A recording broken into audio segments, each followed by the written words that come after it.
Tip number one is if you want to scale, if you want to reach more people and make more profits, you need to be targeting every sector of the market.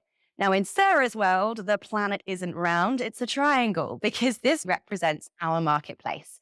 At the bottom of the market, you have the biggest portion of the world, the majority of people who have less disposable income. Now, I'm not stereotyping, guys. This is just the way that the world works. Roughly 80% of the population have less disposable income and 20% of the population have the majority of the world's wealth. So down at the bottom in that lower disposable income range, we have the biggest volume, the highest, biggest marketplace to serve.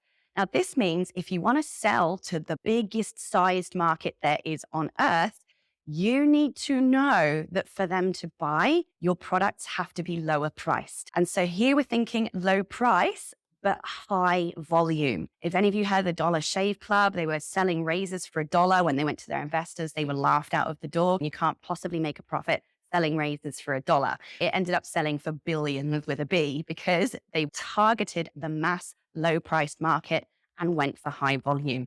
Those of you selling courses, this is again, if you want to have a lower price course, once you've filmed that self-study program, any dollar you make from the day that you sold your first one is essentially going to be 100% profit because it completely serves itself. It delivers itself. The student consumes it themselves without any overheads at all on your part in terms of staffing. You can go for this big volume to make the bigger profits. And then as we move up through the triangular market, the Sarah's world of the triangle, at the very top, you have people who have high disposable incomes, who desire and crave the VIP experience. These are your people that are going to pay more to have a service done for them. They're going to pay more to have an immersive or real high quality experience, maybe your retreats, your boot camp. And then, of course, you've got your mid-market in the middle who are going to pay more of a mid-tier price range. Now, just to give you some rough idea, what are the prices in each of these sections? This varies dramatically depending on your industry, what you're selling, what your qualifications are, and so on. But if I was going to give you a generalized rough guide,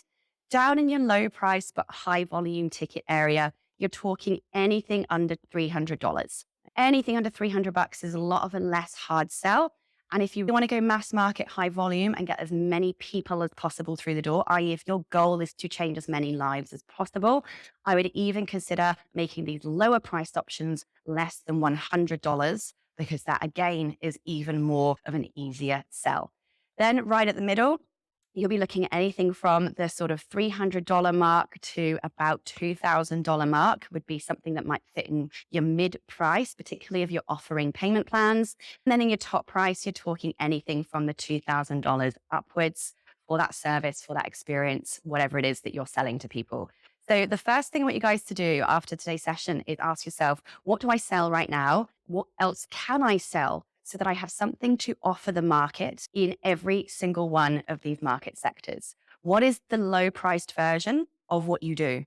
What is the middle priced version of what you do? What is the high priced version of what you do? So in my example, I teach people how to create courses and set up their tech. I have everything from free training to low price stuff. You guys are watching one of my free trainings right now. I then have courses and then I've got my Legends Lab, which is at my mid price. And then at the top, I've got done for you course creation services and course creation bootcamp experiences. So what is your equivalent of having a product or a service or something to sell and help people with in every single one of these market stages?